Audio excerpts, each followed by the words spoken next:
ఒక హోంశాఖ మంత్రి, కేంద్ర మంత్రి ఇవాళ ఆయన పైన వాళ్ళ కొడుకు చేసినటువంటి పనులు ఏవైతే ఉన్నాయో, ఏ అమ్మాయినైతే వేధించిండ్రో వాళ్ళే ఓపెన్ గా ఆరోపణలు చేసి రిప్రజెంటేషన్ చేస్తే అది ఇవాళ యావత్ మహిళలందరూ కూడా ఇవాళ సిగ్గుపడే విధంగా చేసినటువంటి వ్యక్తిని ఇవాళ నిన్న మోడీ మీటింగ్ పెట్టుకున్నారు. నరేంద్ర మోడీ గారు మీటింగ్ పెట్టిరు. ఆ మీటింగ్ లో ఆయనతోటి పక్కనే కూర్చోబెట్టుకొని మాట్లాడి నవ్వుకుంటూ ఇవాళ ఎంత దారుణమైన సిగ్గుసేటు కదండి. ఇవాళ మోడీ గారు ఏమంటుర్రు, బేటీ బచావో బేటీ పడావో, ఎవరికి అవి మహిళలకు అనేది రక్షణ ఉందా?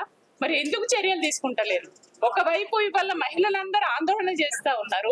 మహిళలందరూ ఇవాళ సిగ్గుపడే విధంగా ఇవాళ ఒక మైనర్ బాలిక పైన అత్యాచారం చేసి నేరానికి ఒడిగట్టినటువంటి బండి సంజయ్ కొడుకుని ఇప్పటి వరకు కూడా కస్టడీలోకి తీసుకోకపోవడం, ఆయనను ఇవాళ ఆ కేసు కూడా ఒక మైనర్ బాలిక పైన అత్యాచారం చేస్తే కేసులు ఏదైతే పోక్సో ఉంటుందో దాన్ని కూడా ఇవాళ కేసు తగ్గించే విధంగా, స్టేషన్ బెయిల్ ఇచ్చే విధంగా ఇవాళ కేసులు పెట్టి ఏదో ఒక రకంగా ఆయనను బయటపడగొట్టాలని చెప్పేసి ఇవాళ ఈ బండి సంజయ్ అంటే ఈ రాష్ట్ర ప్రభుత్వం కూడా చేతులు కలిపి ఇవాళ కేంద్రంలో కాంగ్రెస్ బీజేపీ కొట్లాడతారు, అక్కడ తిట్టుకుంటారు. కానీ మన రాష్ట్రానికి వచ్చేసరికి మాత్రం ఇవాళ బీజేపీ కాంగ్రెస్ ఒకటైంది అనేది ఈ కేసు ఆధారంగా మనకు తెలుస్తున్నది.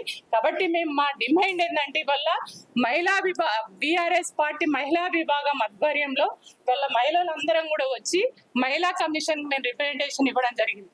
ఇవాళ ఈ నేరానికి పాల్పడ్డటువంటి వ్యక్తి ఎవరైతే ఉన్నారో బండి సంజయ్ కొడుకుని వెంటనే కస్టడీలోకి తీసుకోవాలి, ఆయనను అరెస్ట్ చేయాలి.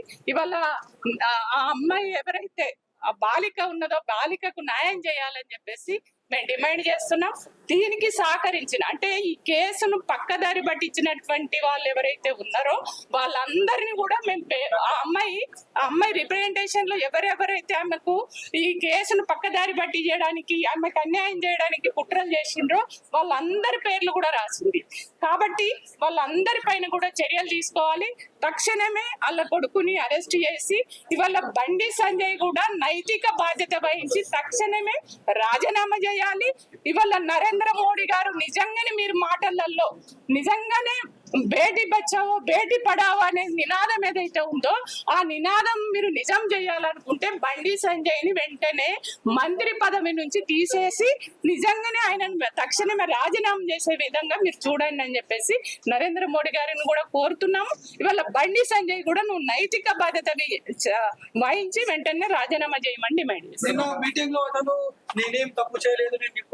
అంటే ఎంత దారుణం అండి. ఒక 14 ఏళ్ళ అమ్మాయి, అయ్యా నాకు అన్యాయం జరిగింది, నా పైన ఈ రకంగా అత్యాచారం చేసిండు నీ కొడుకు, నాకు న్యాయం చేయండి అని స్వయంగా ఆ అమ్మాయి పోయింది, ఆయన దగ్గరికి పోయింది, అడిగితే కూడా బ్లాక్ మెయిల్ చేసి బెదిరించి నేను హోంశాఖ మంత్రిని, నువ్వేం చేస్తావో చేసుకో, నీ సంగతి చూస్తా అని చెప్పేసి అని ఇవాళ ఇక్కడ ఈ రాష్ట్రంలో ఇవాళ ముఖ్యమంత్రిగా ఉన్నటువంటి రేవంత్ రెడ్డి తోటి చేతులు కలిపి పోలీసులను కూడా ఇన్ఫ్లుయెన్స్ చేసి పోలీసులను కూడా పక్కదారి పట్టించే విధంగా ఇవాళ హోంశాఖ అనేది ఇవాళ ప్రజలకు రక్షణ కల్పించేటువంటి శాఖ.